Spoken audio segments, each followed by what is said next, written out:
Lundi 23 octobre 2023, c'est l'heure de JT sur Royal TV Bénin. Mesdames, Messieurs, bonsoir. Voici les titres.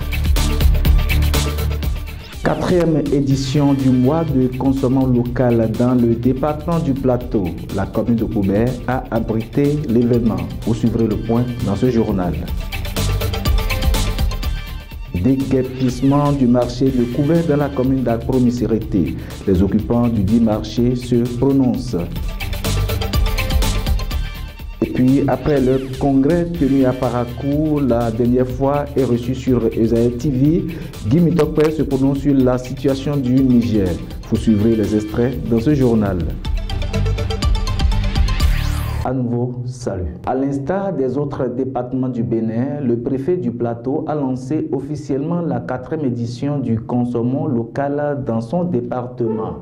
Comme vous le savez, depuis 2021, le mois d'octobre est dédié à la valorisation des produits Made in Bénin. Suivez le reportage de Modeste Dabois et Gérard Coteillon sur l'événement qui a eu lieu le jeudi 19 octobre 2023 à la direction départementale de l'agriculture, de l'élevage et de la pêche du Plateau. Octobre n'est pas que le mois de la lutte contre le cancer du sein.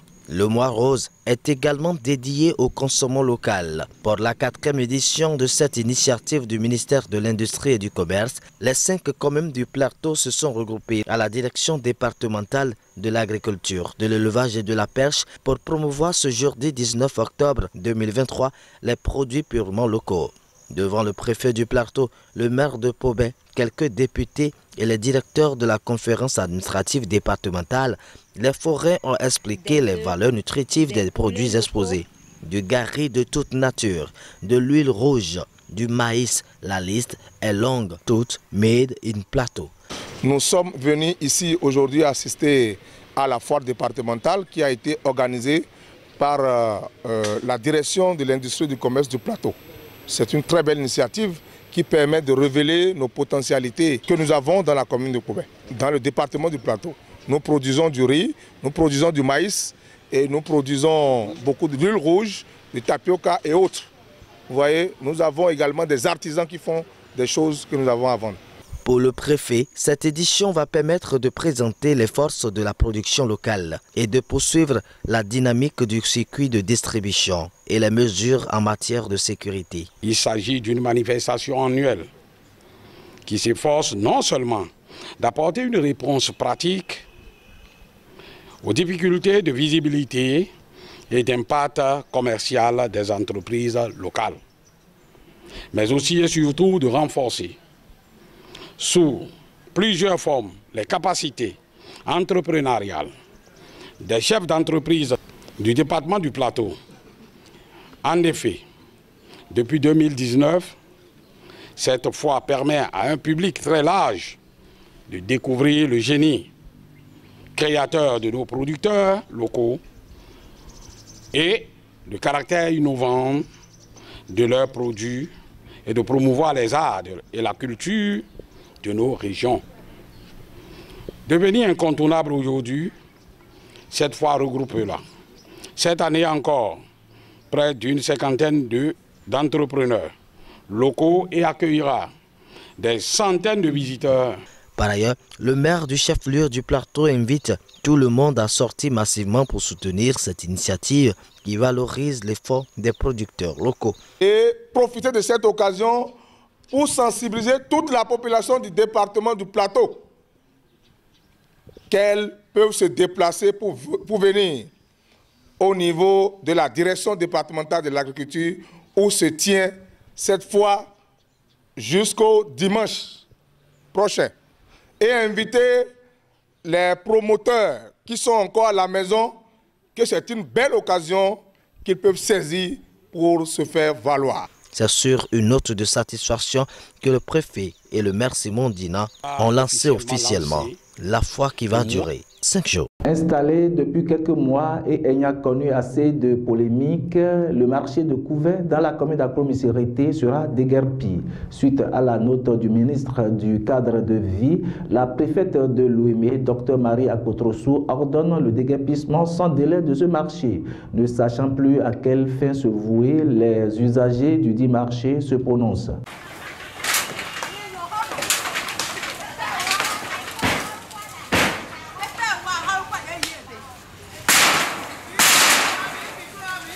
Nous, usagers du marché de Couvet, les bonnes dames, les vendeurs, suite à la décision de quitter les lieux, de faire déguerpir tous nos bâtiments érigés, on ne sait plus à quel sein s'avouer. Nous ne faisons que demander la clémence des autorités au sommet de l'État, de voir la situation, parce qu'aujourd'hui on ne sait plus où nous installer et c'est la pleure des plaintes, des sanglots à gauche, à droite et on ne sait quoi faire.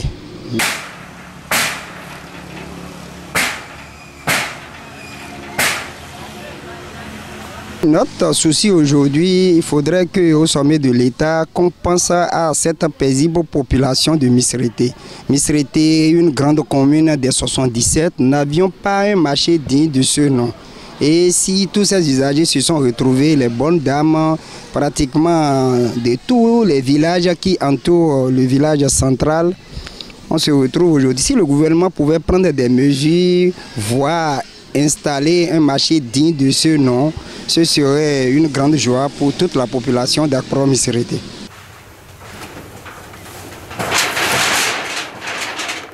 Il s'est tenu à Parakou les 14 et 15 octobre 2023 dernier, le premier congrès ordinaire du Parti Les Démocrates.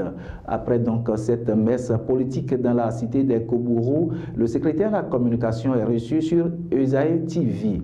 Au cours de cet entretien, Guy Mitokpe, dans ses propos, a abordé la situation de la crise au Niger. Suivez quelques-uns de ces extraits dans ce journal. Le président Yahya Boni est le seul qui a fait 10 ans à gérer ce pays sans qu'aucune frontière ne soit fermée. Dès qu'il y avait un petit problème, il se rendait vers ses voisins.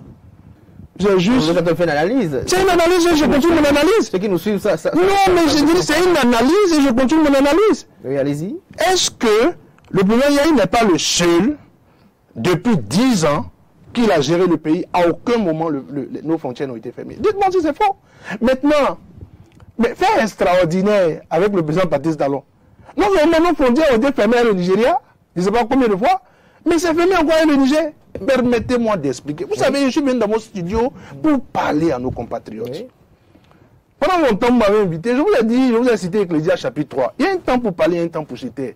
Le temps est venu pour qu'on parle.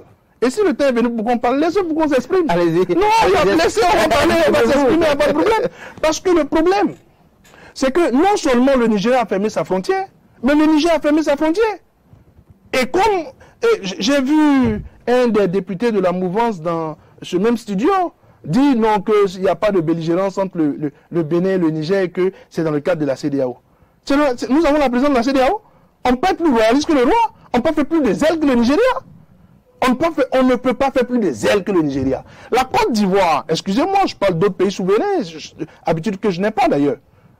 Mais dans le cadre de la CEDEAO, je peux le dire, la Côte d'Ivoire et le Sénégal, qui ont fait les mêmes ailes, n'ont pas de frontière avec le Niger. Aujourd'hui, nous avons à la frontière de Malandiville plus de 2000 camions sur plus de 27 km. Mais écoutez, dans ces camions, il y a des médicaments. Des personnes qui sont en train de mourir dans le silence. Dans ces camions, il y a la nourriture périssable. Dans ces camions, c'est des familles qui sont en train de prendre contact avec la pauvreté. Et vous dites non, c'est une décision de la CEDEAO. Le Togo n'est pas de la CEDEAO.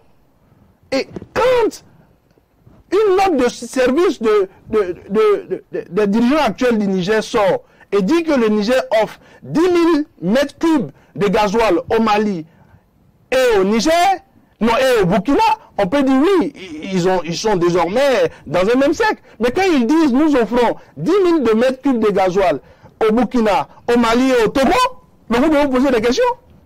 Il faut qu'on se pose des questions. Le Togo aussi est de la CEDEAO.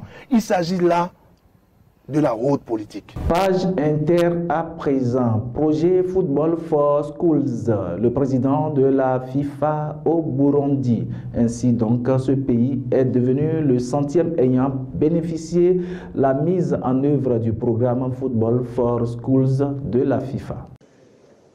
Le président de la Fédération internationale de football reçu par Évariste Ndayishimiye, le chef de l'État burundais. Gianni Infantino est au Burundi pour la mise en route du projet Football for Schools, L'initiative vise à rendre le football plus accessible aux jeunes en intégrant des activités footballistiques dans le système éducatif. Vous êtes le 100e pays dans lequel on met en place ce magnifique projet Football for Schools. Avant de conclure, je veux faire vibrer un petit peu ce lieu, ce stade, ce lieu de jeunesse, ce lieu de communion, de passion et d'amour. Soutenu par l'UNESCO, le programme contribue aux objectifs de développement durable des Nations Unies. Gianni Infantino a présenté l'avantage de ce projet pour le pays et son organisation. Parce qu'aujourd'hui, par ce magnifique projet Football for Schools, le football pour les écoles, la FIFA, avec le Burundi, on unit le monde. On unit le monde dans un projet de football, dans un projet d'éducation, dans un projet qui donne des chances et des opportunités à une jeunesse, à des filles, à des garçons de ce magnifique pays, le Burundi. Environ 1,5 million de ballons ont été distribués depuis son lancement à Porto Rico en 2019 et plus de 23 millions d'enfants utilisent l'application Football for Schools. 27e édition du festival Écran Noir au Cameroun. Les hommages sont rendus à Ousmane Sembène qui aurait pu avoir 100 ans cette année. C'était au Palais des Congrès de Yaoundé. Une marche sur le tapis rouge qui marque la 27e édition du festival Écran Noir. Acteurs, réalisateurs, cinéphiles sont venus assister à la clôture du festival Écran Noir au Palais des Congrès de Yaoundé au Cameroun. J'ai particulièrement aimé les longs métrages. J'en ai découvert beaucoup qui ont été projetés pendant la semaine. Malheureusement que je n'avais pas vu avant à la télé, mais c'était très bien de les voir ici. Comme à chaque édition, la cérémonie a été marquée par l'écran d'or décerné à la réalisatrice camerounaise Eli Foubi pour son film Mon père, le diable. De nombreuses séries, des documentaires, mais également des acteurs ont reçu des récompenses. Je suis très satisfaite d'avoir gagné un prix de meilleure actrice camerounaise. Je suis satisfaite que notre film aussi a gagné un prix pour meilleur film Afrique centrale. Donc on a passé une semaine agréable à Yaoundé pour les écrans noirs et j'espère qu'on va revenir l'année prochaine pour présenter d'autres œuvres et gagner d'autres prix. Des cinéastes africains ont participé aux écrans noirs et certains ne sont pas rentrés bredouilles, comme le Sénégalais Thomas Delgado qui remporte le grand prix du meilleur scénariste. C'est vraiment un prix de reconnaissance de tout ce que j'ai fait, de tous les sacrifices pour arriver à ce jour. Je dis un grand merci à ce festival et tout ça, qui peut être une tribune et choses. Mais la plus grande reconnaissance, c'est mon travail en tant que co-scénariste, parce que j'ai travaillé ce scénario avec mon co-scénariste qui s'appelle Ousmane Mati Doudou Ndiaye. Depuis le 14 octobre, cette édition a permis de découvrir de nombreux films africains. 48 films étaient en sélection lors de cette 27e édition du festival Écran Noir. Seuls 11 films étaient en cause pour l'écran d'or. C'est le film Mon père, le diable de la Camerounaise Eli Foubi qui rafle la mise. Mais ce que l'on doit retenir à cette édition, c'est l'hommage rendu à Sembène Ousmane qui aurait pu avoir 100 ans cette année.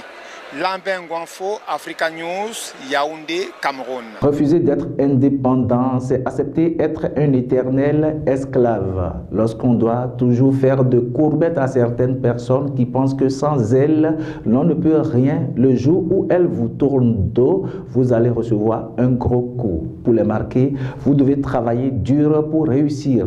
Et pour le faire, vous devez oser. Après votre réussite, même cachée, elles chercheront à vous voir. Cultivons donc l'humilité car elle précède la gloire. Ce journal se referme ainsi donc. Merci de l'avoir suivi et passez un très bon début de semaine. Surtout, restez fidèles à nos programmes sur Royal TV Bénin.